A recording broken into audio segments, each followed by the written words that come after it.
How's everybody doing? All right, I want to welcome you to Think Hop, Matters of Perspective. Glad that you all can join us. Thankful for the Flint community and all of you that came out to have your voice heard, to hear us, and that we can dialogue and see how we can actually view some of these incidents and things that happens in our country and how it affects our city and how we should craft solutions and move forward. What really inspired this event was, I'm a social media guy. I love Facebook. I love the Gmail and Twitter and all these other things. And as these incidents had erupted, I believe in August, I just seen a lot of dissension, a lot of fighting, a lot of bias, a lot of opinions, a lot of media clips and memes and photos and people expressing frustration, and it wasn't healthy for us. Can you guys agree to that? It wasn't really healthy for us. And the bickering just kind of went back and forth. And I said, you know what? Well, what's the possibility of actually bringing people together to dialogue, to actually reason together, to sit at the table and say, hey, you got a point there, and I can consider that. And hey, have you thought about this? Oh yeah, well, we can agree on that, and kind of craft and look at things from different perspectives. So I put on this event, Matters of Perspective. I'm a hip hop artist. I'm a father. I work at the local Flint Crepe Company. Give it up. And so I actually been there for the last 3 years of my life. Learned a lot. I could say there I developed my heart for justice, the poor, the Flint community, the city, and the people that are around. Through a guy named Ryan Boyteen. He's actually in the back, I believe. Yeah. And he taught me a lot about that. And my heart just bled for that. And so I said, hey, well, let me start my own thing. I started a clothing company called Good Boy Clothing. I pretty much created it to tell Flint's story of, hey, we were in an economical decline. There were people who were here, who stayed, who took responsibility to build our city up.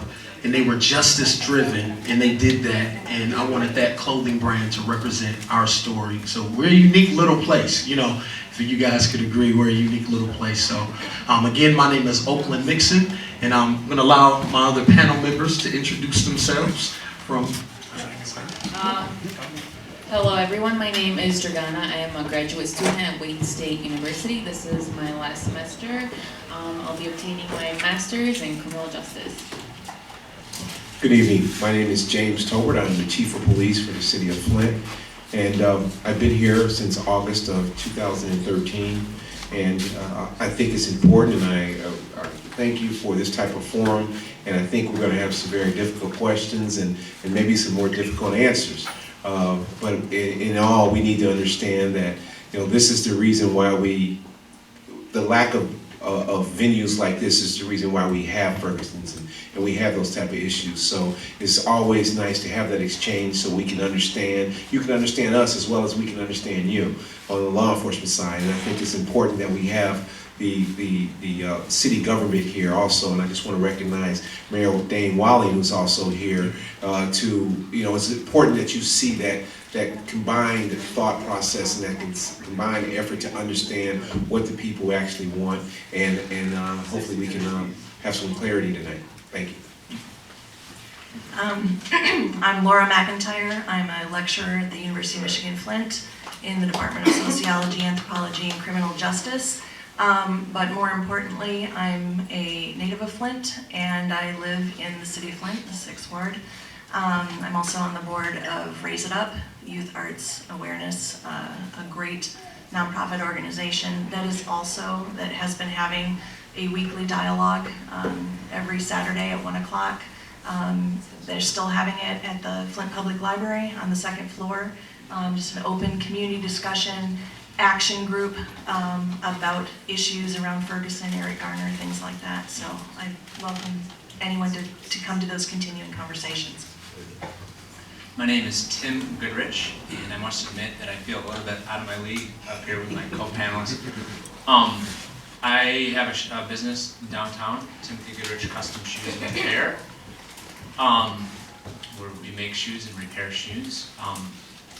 If there's any connection to this issue, I think what my connection might be, I used to work at a church not far from here where we worked a lot in the what used to be called the 3rd Avenue community, now University Avenue, and we worked a lot with kids that probably would find themselves viewing this issue, young men that were battling the same kind of issue, and having trouble viewing police authority, or really authority of any kind, particularly of the Caucasian variety like myself, having problems reconciling themselves with that. So I have a little bit of personal experience with that, but I'm also friends with Oakland, and I guess for some of those reasons found it worthy to ask me to be on the panel. Perfect. And I just want to kind of like, even as we're asking questions and things like that, we're open. This is a safe place. You can ask anything you want. We have panelists here who have their profession. I'm also going to chime in at times. I'm also going to propose questions to you all if you want to answer, or you can propose questions to us. Only thing I would say is that, just kind of politely raise your hand. I can address you. You can stand up. You can address the crowd and us. Do not worry. This is a safe place. And I want people to kind of get that in their minds. Don't be afraid to ask. We're all here to learn. We're all here, just to kind of, so we're all playing on the equal playing field. We're here to learn. We're here to understand, like, why is our world like this? And even as we're going forward, we don't want our lenses to be colored from the events that happen. I don't want to look at a certain ethnic group, or I don't want to see this person from what the media has showed me about this person. I want to kind of get to the truth and the value and the identity of this person, bottom line, so it's safe. Just a couple guidelines. Just kind of keep your questions and your concerns and things concise. What we want to do, it's not saying you have to just hurry, but just try to keep it, let's try to not go on a tangent and kind of ramble on and things like that, just to give other people just a chance to express themselves as well. Okay, everybody ready? You feeling good? Yeah. Can we get some smiles? No. So I wrote out a list of questions, and I asked myself. And one thing, when writing these questions, and I sent them to the panelists, these were questions I asked myself. I'm like, man, like, what do I think about that? One of the questions on my list I have, who is Michael Brown? And I seriously had to ask myself that question, because I think the identity of Michael Brown was spoken for me.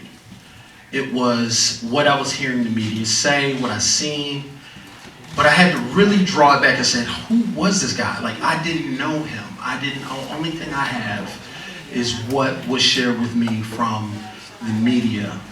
And that's my first question to you all. And even if you all want to share anything, who is Michael Brown?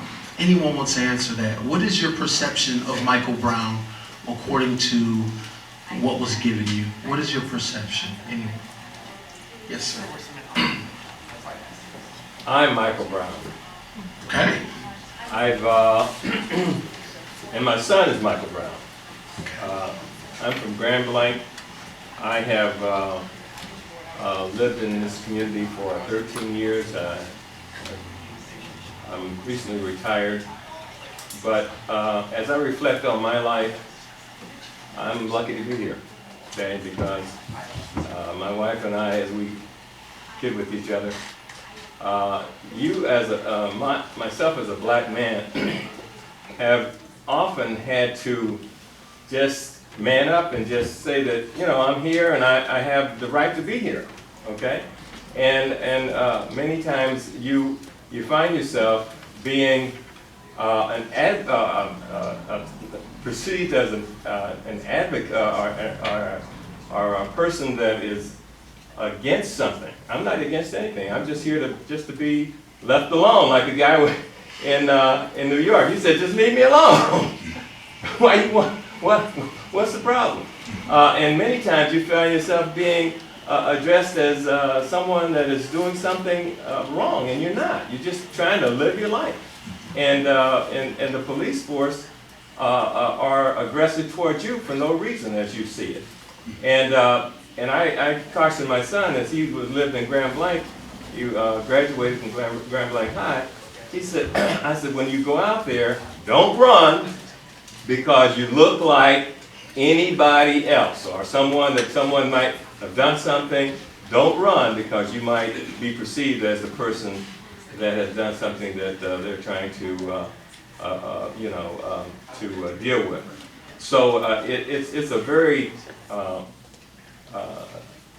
scary thing when you can't go through your life without feeling like you're threatened, or that they perceive you as being a threat to them, and that's not the way it is. But that's what I feel about it.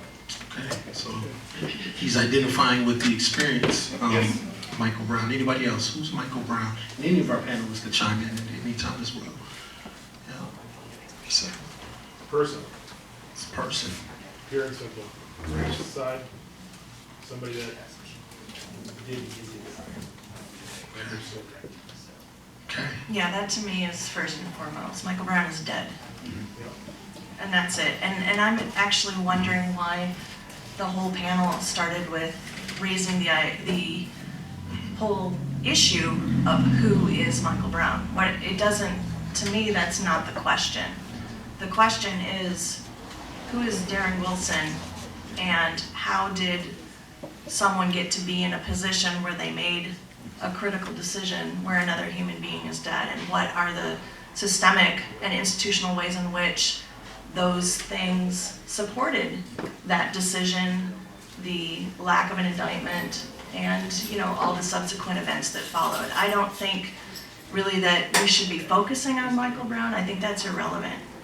It really is irrelevant, and I think people will agree with me, but or disagree with me, but I'm also worried about your assertion that this is a safe space, because I don't feel very safe up here with a microphone, with news cameras. The fact that we have a panel that's physically and in other ways spatially separate from the audience. The way that this has been set up, it's not conversational. There's certain ways that this has been set up that isn't necessarily safe. This is being recorded. We have a law enforcement officer in uniform up on the stage, above other people. So I think that in that context, I'm glad we're having this discussion, and I really think it's important and it's going to be fruitful, but this is not a safe space for many people. Anybody else? Yeah, I could chime in. I believe that when you talk about the ability to have a conversation, regardless of how the participants are seated, it's always good to have that conversation. It's always good to converse and hear. You're absolutely right. The Michael Brown could be anybody. What I believe he is, though, he's the catalyst to have this conversation. Had it not been for that incident, we probably would not be having this conversation. So in that regard, I think it's very important that we understand what happened in the contents that we can. Also, it's very understanding that you want to focus on the police officer. After all, his deeds caused his death. And I think when the whole process of being a police officer is that they are given a power in most states that even the court does not have. It has the ability to take a life. And we trust them with that ability, and we trust them to make sound decisions in that regard. Unfortunately, there are times, and we've seen them even here in this region, where police officers go on trial for taking a life, be it by a mistake, be it whatever, it happens. And unfortunately, and I would submit to you that in every profession, nobody's perfect, things happen. Now the thing is, we have to look at the process in which is applied after the incident. And I think where the most dissatisfaction is now is the process. What happened there. The criminal justice system has a process that it follows, and sometimes we may or may not agree with the outcome, but at this point, that is the process. So when we start talking about why a person wasn't indicted, he wasn't indicted because information was presented amongst allegedly a jury of peers, and they decided that at some point, for whatever reason, because we don't know all the facts, that it wasn't enough to indict. But what we see and what we hear is our perception is our reality. And I think we really have to address the process of the incident and try to find out, if we can, what happened, why didn't we get an indictment? It was everything there. Do we know all the facts? And I think that's important too. Yeah, that's good. Even with that question, even as I asked myself this week, like, who is Michael Brown? One, I want to come from a couple perspectives. So one, the media shaped it for me. He was a thug. He wasn't really worth. He was an animal. He was violent. He was ruthless. You know, and he kind of fit the description of someone who was ultimately looked at as dangerous to society. And I had to look back at myself, and I said, well, man, I've stolen things before, I've done things before that probably threatened society in a way, same as Michael Brown. And I'm like, well, who is that? Like, what, like, looking at it from the media standpoint, then I had to look at it from even my personal standpoint in my life, in the ways that I probably lived at some point that could have got me the same fate. And it's something I had to really think about. But then I had to look at it from another perspective of just being human, that we do make mistakes, we're misguided, we lack wisdom, especially when we're young. If we grow up in a context where there's no father figure, we have no male leadership, we struggle with identity, we have no focus for life. I came out of foster care, and I came out and I didn't have any life skills, and I was kind of just wandering, and I'm just kind of wolf packing with guys, you know, just started getting involved into things, and that could have been my demise. But I look at it from this standpoint, that Michael Brown was a human being who deserved an alternative. And we all deserve alternatives because we all need some type of system, something to correct us, something to get us on that path when we get off. And I can say many times that if Michael Brown, who was shot and killed in the streets because of his faults, whether he was unarmed, fleeing, surrendered, he's a human life that deserved another chance at life as an alternative, like I did. Amen. I'm confused. What were his faults that he was supposedly killed for? So I know the media had reported, and anybody else can even chime in on this, that he robbed a store. And also from the account. Hasn't that been discredited? Yes, it has. But we're just taking he it. didn't rob a store, and then also the officer did not know that Right. when he was, quote unquote, detained on the street. So Right. that So wouldn't we're have been taking that in reason. we're just taking in context anything that could have been said about Michael Brown at that point. This is just Yeah. the discourse. Yeah, so around. the disco, yeah. And so we're looking at it, I'm looking at it from the scope of, even if he did commit an offense that got him to that point, that set that in motion, you know, and I'm speaking in it not, so I'm taking from what was collected, whether or not he did rob a store, or whether or not he did, did not restrain himself from authority when Darren Wilson and him had the encounter in the street. However that had occurred to set those things in motion, whatever he had did as far as his accountability. But we do know that he did not rob at the store, Yeah, according to the report. according to the video Yeah, evidence. according to the report. Yeah. And so that's how I can identify with that. And so I had to ask myself that question. Who is he? He's a human being. Anybody else? Yes, sir. I don't agree with either of you. I Okay. think it depends on what happened for about 15 seconds before the shot was fired. It's an analysis. In this test case, do we believe in the police department? Do we believe that the police are well-trained? Do we believe that they follow their own rules and procedures because they have the ultimate power to kill us?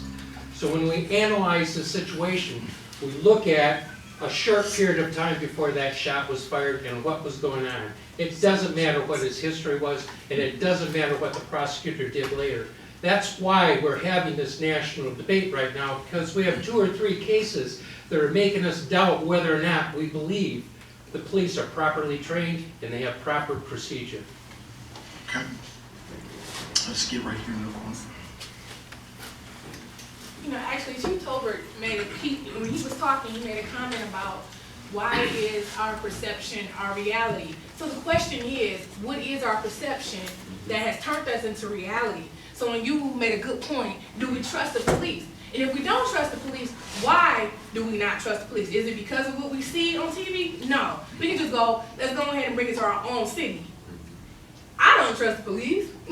I was on my own street earlier this year. My nephew was walking down the street, 2 of his friends. The police pulled out. It was 25 of them total because I counted. ATF and some other people. They pulled them down. They jacked them up on the street. Beat the mess out of them. I asked for each one of their bags. They told me no. I asked them for their name and their bags, and they said I could not have it.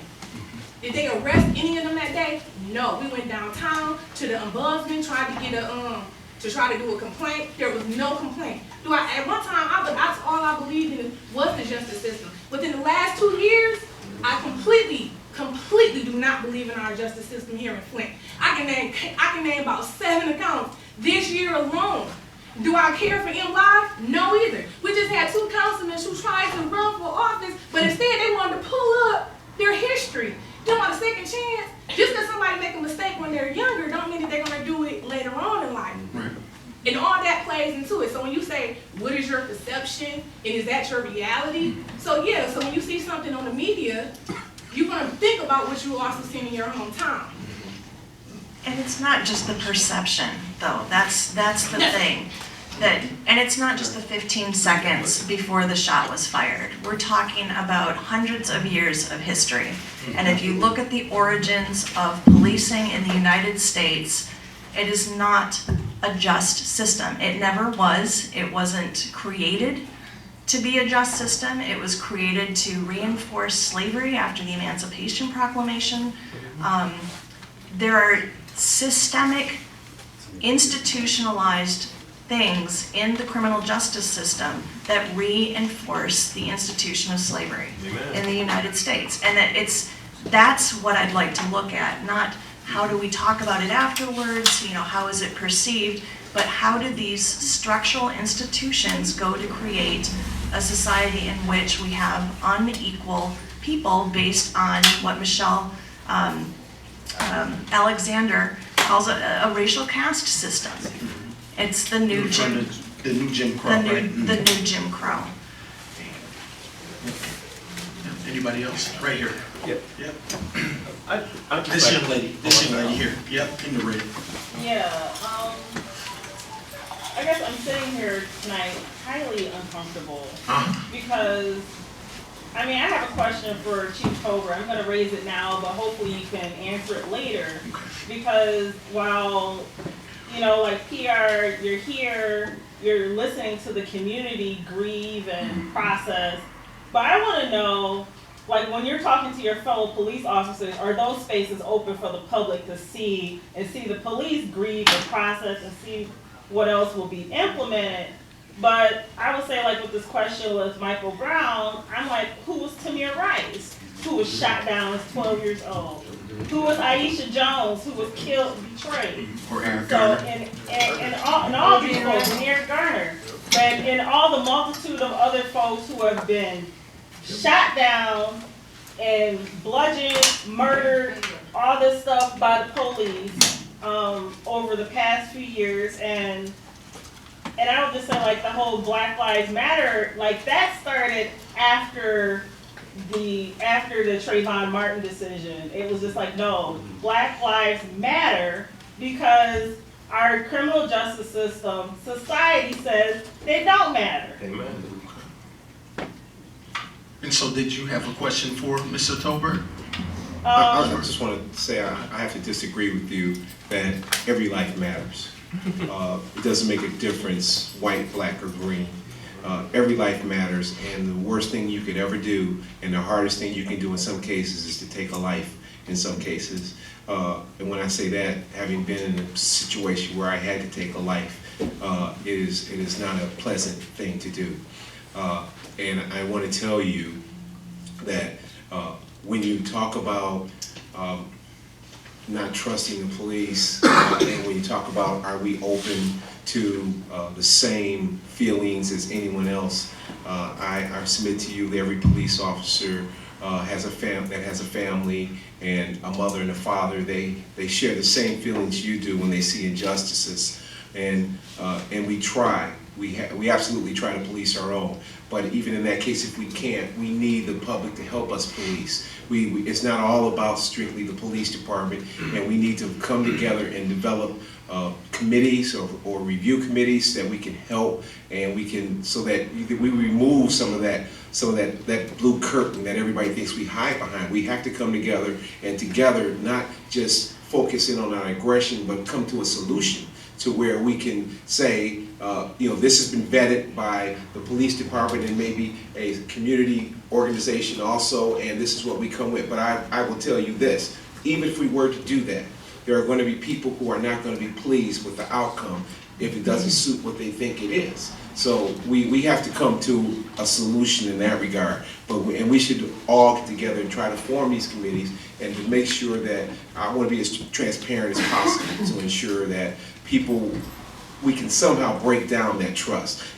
And what happened in Ferguson, that in one incident didn't spark that issue. It's been something that happened long before that shooting. It's been a history of distrust in the community, and only forums like this where we can sit down and one by one attack these issues of distrust and see how can I change your mind tonight? What one thing can I do to change your mind tonight? And we can work on that, and then we have to keep going from there. Okay. Yes, sir, right here. Regarding Officer Tolbert's statement of all lives matter, that's the second time I've heard that in this community when talking about Black Lives Matter. To me, it takes the focus off of where the injustice has been committed. For instance, can you name me one name of a rich white kid who's been gunned down by a police officer? Lying on the couch, playing in the playground. Yeah, See, trying to we go need to home focus on on his own black, porch. brown, and red lives that are being taken every day in this country because their lives are considered less than rich white lives. Okay. And I want to know if Officer Tolbert can name one rich white kid that's been gunned down by police. I cannot. Thank you. Can you say that Black Lives Matter? Can I say they matter? Yes. Absolutely they do. Yep. And can I hear you say that? Black Lives Matter, absolutely. Thank you. Yep, and to moderate, I think clustered in what he's saying, I think he's saying that as well. But he wants to put the emphasis on, like, if injustice happens to anyone, all lives matter.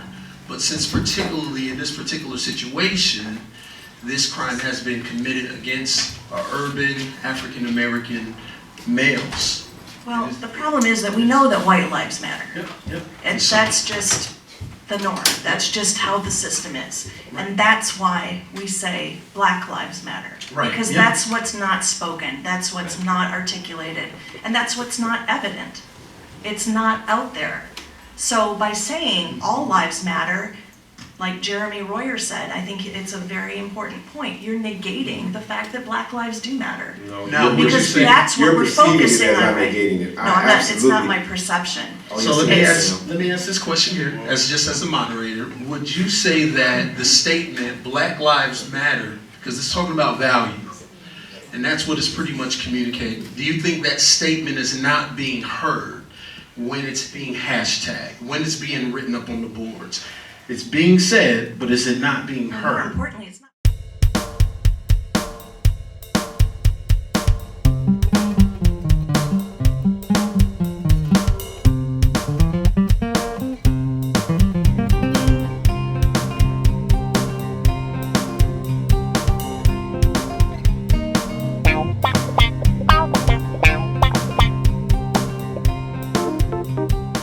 All Black America come together for Juneteenth. Celebrate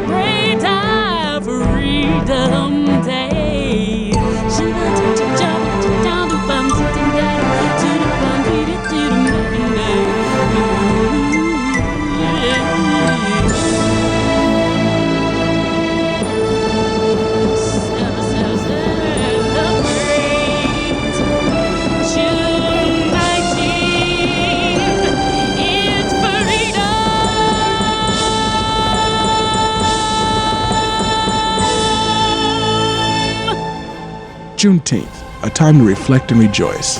Join the village. Celebrate African American Independence Day.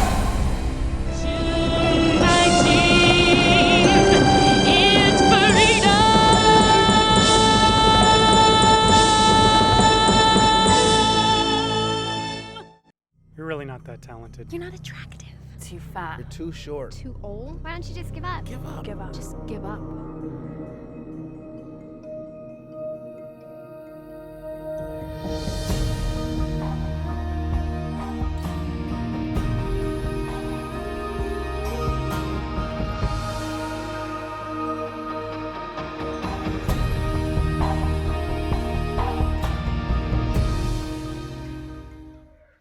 What do you guys want to do? I don't know. What do you want to do?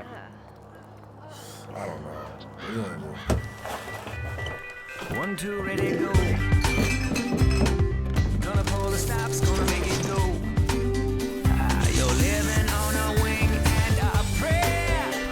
Gonna put them things together. You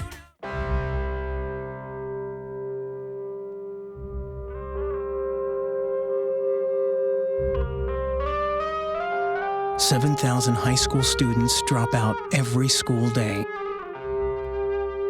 That's a line of desks, more than 4 miles long. We can keep Metro Detroit students in school.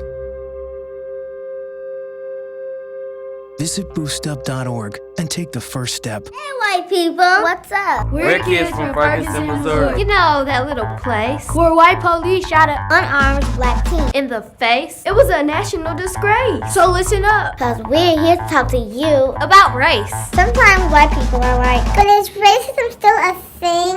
Spoiler alert. Yeah. That's because Beyonce is on your playlist and you voted for Obama. Doesn't mean that our generation I've seen the end of racist drama. Racism is not one of those things. So go away. If you pretend it doesn't exist. Like Crocs or Justin Bieber. All this focus on race makes me uncomfortable. uncomfortable. Try being black. Fun fact. When the NYPD stops white people, They frisk only 8%. when they stop blacks and Latinos, they frisk 85%. Oh.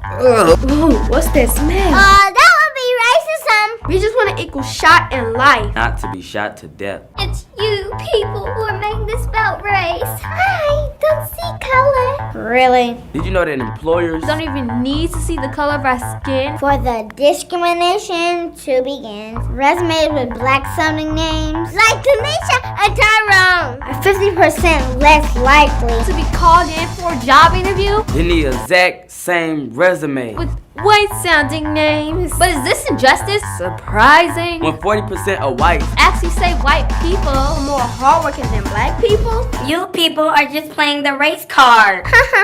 No one's playing cards. This is not a game. Complain about this race card BS. It's just an obvious way of trivializing and marginalizing people. So stop. Some of my best friends are black. You get a cookie! Here's a hot tip. You're not really being a friend. We try saying racism has reached its end. Racism is not over, but I'm over racism. The continued discrimination against black people. Us white people, we have to erase it. And the first step is to own up and face it. In America, fighting for equal treatment Is not a black thing. we all have to do our part. Be the shit, get a shirt. $5 from each shirt goes directly to charities working in communities to fight racism. Band together against racism. Racism is not over, but I'm over racism.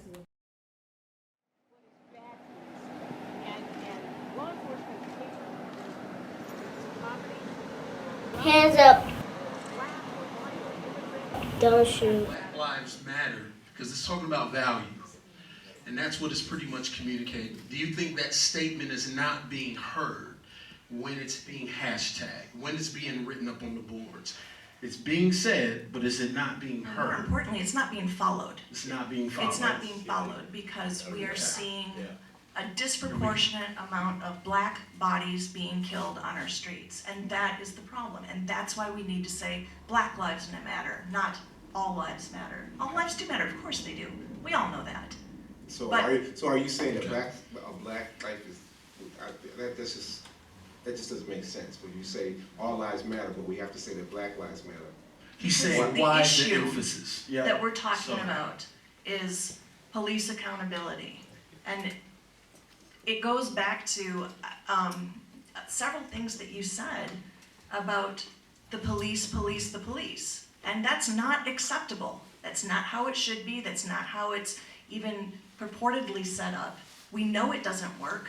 It's not acceptable. We're tired of that. We know that it doesn't work, so we're calling for more stricter measures of accountability. You talked about transparency. I don't see the police being transparent in any way, shape, or form, especially in Ferguson. In fact, most of the fallout from what happened in Ferguson was because the police were not transparent and dragged their heels and covered up and lied and concealed the truth. And we're upset about it. So now how would you even apply that, if that's happened in Ferguson? How It's would not you- happening it's happening across the United Right, States. I'm gonna finish. Can I my make a question. quick point, please? I just want to point out that only 1.4% of police encounters use any type of force. That's only 1.4% out of all police encounters. Okay, Yes. I apologize if I'm jumping in, but I have a problem with the force, okay? There's a major problem with the comfortability of, okay, as someone who has a CCW, I feel comfortable. I do not feel comfortable taking a life. As I have seen across all media, I mean, I'm an IT guy. I'm in the social media spectrum, I've been since it was created. The police officers mostly feel much more comfortable taking a life other than criminals. That's not true. I just- Nobody feels Okay. comfortable taking it. Let's hear what he has to say. I Why disagree, would you say then that? why are we having this conversation? We already know criminals have a problem taking lives. That's why we have the penal system. It's there, that's a fact. Other than that, why is the only other segment of the population, other than military, let me back up there, other than the military outside the United States, who else takes as many lives other than criminals? Would you And my whole point for bringing this up is the militarization and the fact that the use of deadly force in a significant proportion of force-related activities. It may only be 1.4, but how much of that 1.4 could have been done with less lethal? It's important to realize that police officers are called to scenes. They don't go driving around looking for trouble. People call them for help. They respond. Wait. So that's true. Wait. So if they respond to every single scene, we'll bring up Cleveland. 12-year-old, yeah, he had what looked like a gun. But the first thought is to pull your gun and shoot somebody? No, what? That's what happened, that's what happened, that's I mean, police officers are equipped with mace, batons, pepper spray. And everything none of else that was should be thought used about in a first. significant Right. portion. But- Hold on one second. Hold on 1 second. Wait a second. Wait a second, sir. Right here in the front. Wait a second. Yeah. Jacana, finish. I was just, my whole problem with that is if I'm protecting something of mine sitting next to me, I understand that. But you mentioned being called to a scene. You're called to a scene with no information, no purse of your surroundings, no ability for what's behind that bullet, and we don't really want to have a talk about statistics for police for accuracy. So on top of all that, why is the first thought to draw a gun? I've been on a domestic scene repeatedly. I've sat with cops, my dad was a cop. Right, that was a mistake of a dispatcher. That dispatcher who reported that to the police officer did not mention that it might be a fake gun. I don't know if you heard that or You know not. what, even if it wasn't. Regardless, he is a 12-year-old. I mean, situations like that are really unfortunate and very sad, but as a police officer, your life is constantly in danger. You don't know what you're going up against, so you need to be prepared. Pulling out a gun and killing a child, nobody wants to do that. That's something that everybody needs to realize. Nobody is out there to kill anybody. But you as a police officer, if you are scared and you feel like you need to defend yourself or in a sense react that way, that's what you do. It's a split-second decision. It's not something you sit there and you think about. And that's my problem, is because the rest of us that are trained to carry, and even going through the law enforcement training, you're taught to be comfortable with your firearm. You're not nearly taught nearly as much to be comfortable with a baton with mace, with a taser, with a shotgun loaded with rubber bullets. Why are we not having? I'm bringing all this up because if we're talking about accountability, we're talking about fixing after it happens. Why are we not fixing it before it? Prevention. Instead of going to a scene and going, I feel in danger, my first gut instinct is not to assess the surrounding. It's to pull my gun to protect myself and then assess the surrounding. And I have to tell you, sometimes when officers pull their weapons, they're not pulling it to protect themselves, to protect others. Unfortunately, it can be a catch-22 when you come to a location and you don't have all the information.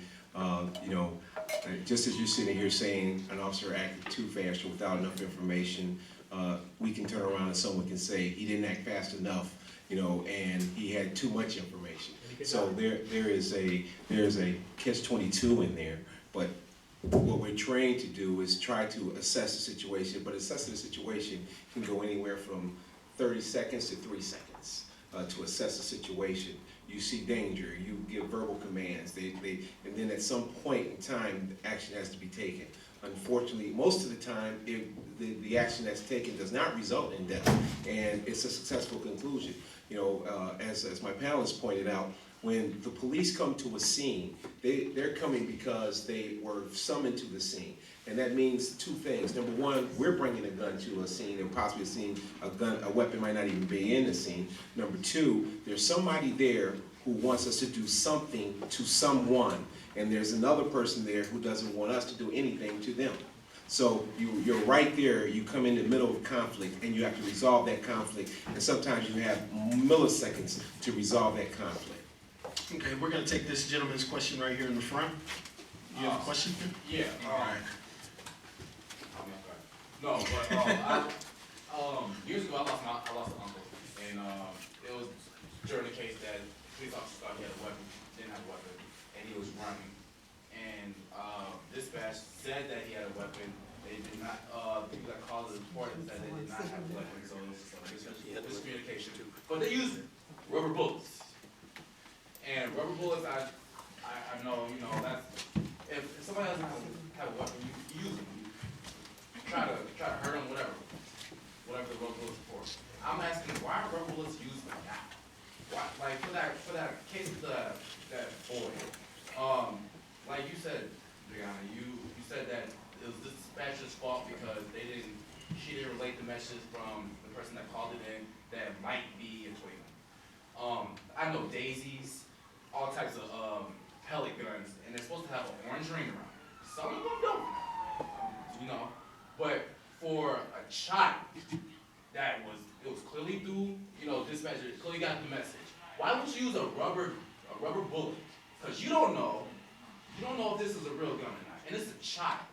And be in mind, if you don't have a child as a cop, or if you do, it's a child. You consider it a child.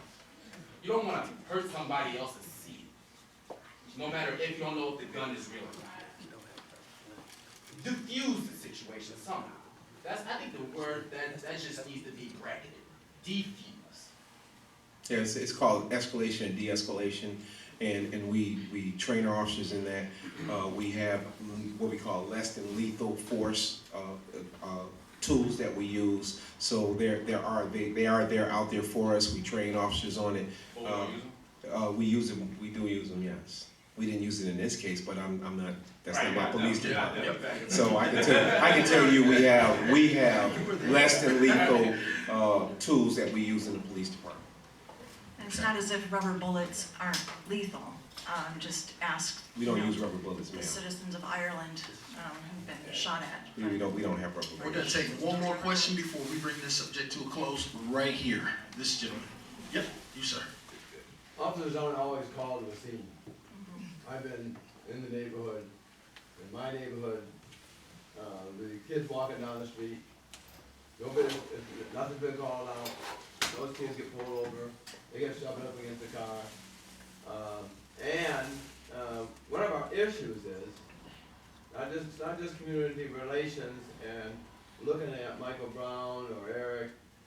What we're seeing is we know that there is prejudicial relations for the victim. I live it, as a white old man, I don't get knocked over, you don't run me down. Even if somebody gets called to the scene, because I've been at the scene before where we got called in, I don't get shoved around. You get treated different if you're white. And we know that. And we need to deal with that and how we change that. And number one is to admit it. If we don't admit it. And there's a problem with people being called to the scene, because there are a lot of scenes that are created where the police have been called just because by virtue of someone being black. Henry Louis Gates Jr., a Harvard professor who lived on the campus of Harvard, was called by an elderly white neighbor because he was seen he couldn't get into his home because his door was stuck. And so she called the police on him. And here's probably one of the most prominent scholars in our country who had the police called on him, and he was ultimately arrested in his own home. Okay. Those happen. Let's take this one more. I'm sorry, you guys. Just one more right here. Yep, right here. I work in the Department of Corrections, and at the current facility I work at, there's probably about 500 what they would say youth between the age of 14 and 20 years old. And I remember before I went in corrections, they were saying that there's a high number, there's more Caucasians or whatever the case is in the penal system. But since I've been there, and that number that may be true, however, it seems to be more people that look like me coming through those doors, and they're getting younger and younger and younger. To have a 14-year-old in there doing numbers like 50 and 60 and 70 years to life. Then when you have, and that's an African American, then you have a Caucasian who do the same crime or less crime. They will give them something which you call a HIDA, Home Youthful Training Act. And it was only created for those who did less offensive crimes, where you have an African American who breaking and entering, you have a Caucasian or whatever who commits sexual assault or whatever, they give him a HIDA status. He's out between 2 years or maybe even 1 year. I see that as a problem. I worked on it from the side as a chaplain. Now I'm an administrator in the prison. And my heart bleeds because a lot of these youth look like me. And we're gonna go back and forth about, you know, this and that. I'm a victim. My brother was gunned down, shot in the head 4 times in the middle of the street. But the biggest problem is us, after this is all said and done, and we're gonna come up with solutions, but what are we gonna do after this? You know, I mean, we can say that the police is wrong and they this and it. We all have feelings. We are all outraged. We know there's a problem. But at the end of the day, what are we gonna do? Because we're gonna get in here on our soapbox and whatever, and I'm not taking shots at nobody. I'm just saying, man, we as a community have to take responsibility. You know, we have to educate our people.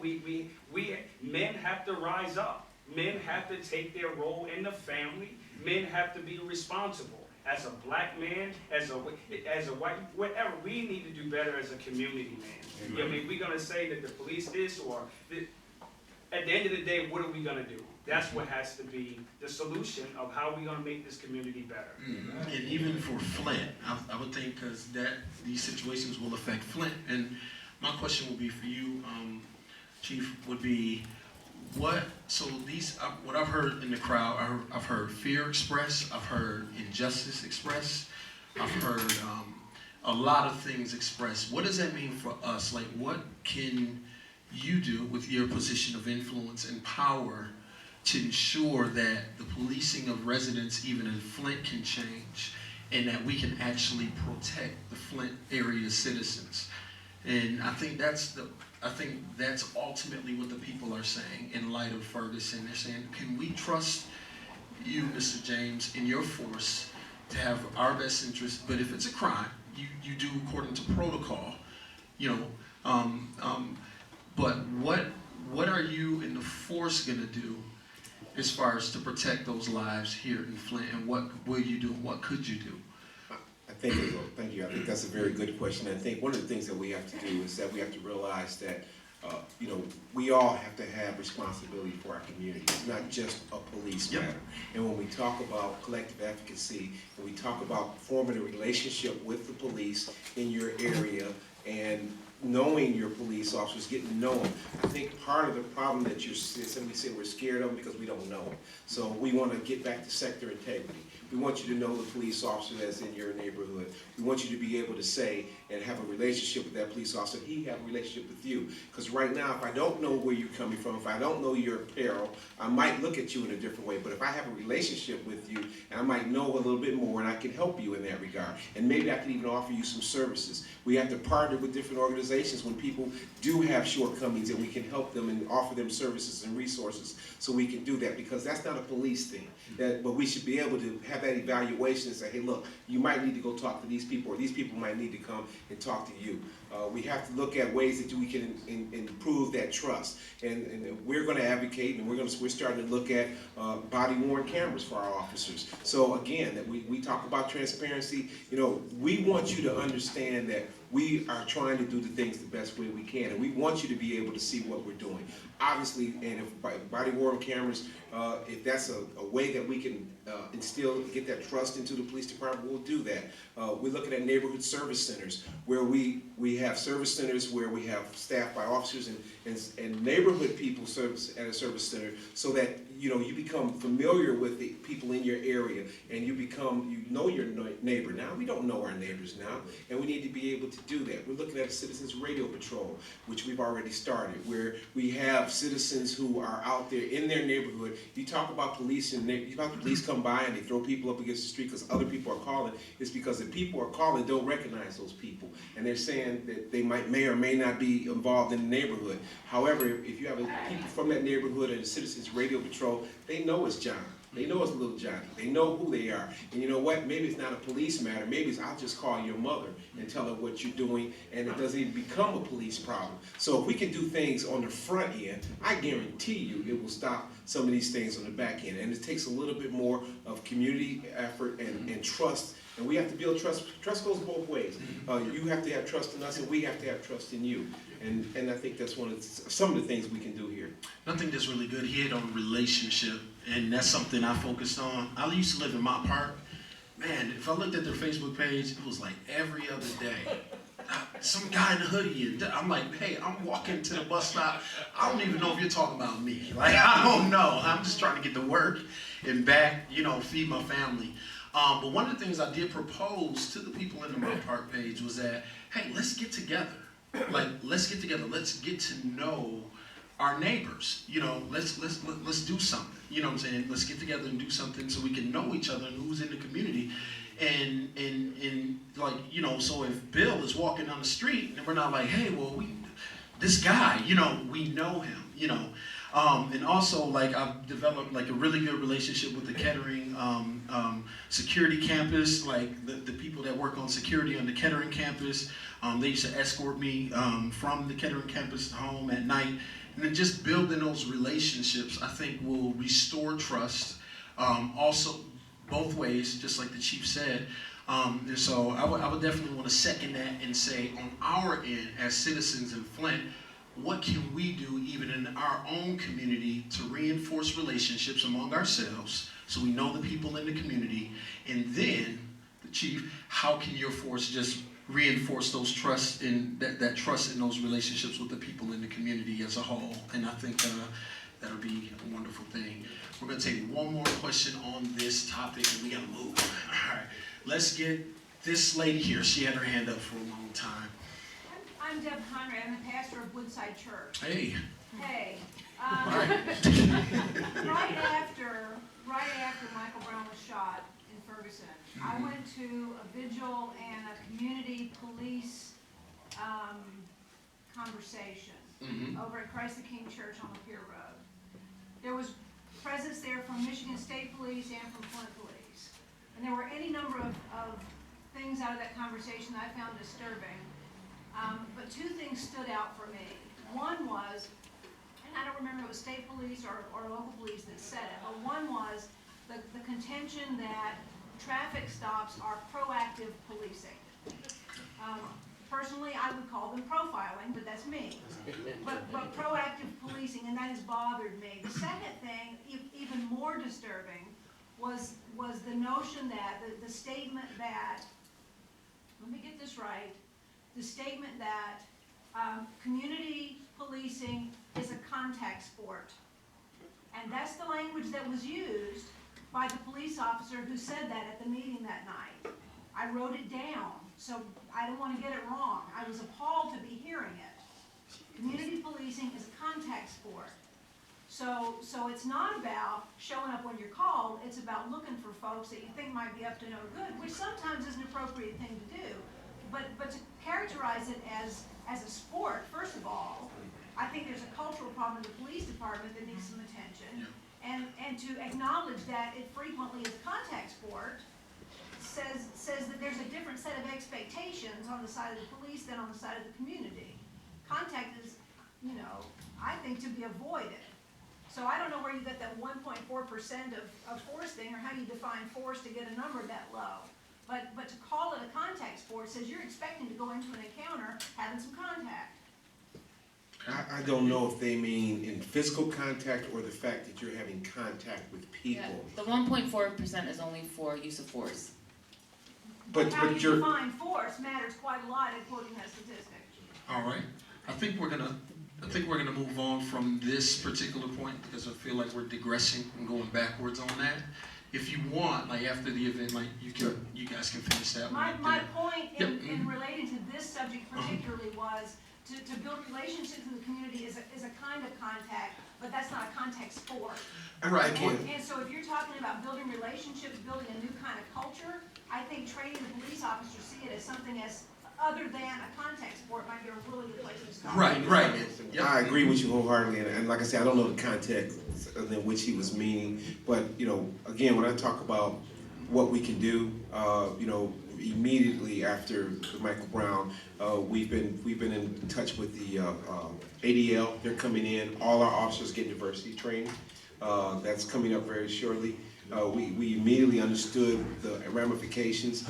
As I talked about earlier in volunteering, the mayor has a Blue Badge campaign, and we want to bring more people into the Blue Badge campaign. We are, without a doubt, trying to make sure that we connect with the citizens here and to ensure that we have that relationship, and I'm sure you're going to see that going forward. It's good. Thank you all. All right, our next question is, as I kind of gleaned from this social media and just what people were saying, I seen that these events were stemming from racism, or I've seen people say these events stem from a statism problem. And so I'm going to pass this question over to Ms. Laura over here about racism in the American power structure. How could you just quickly, just kind of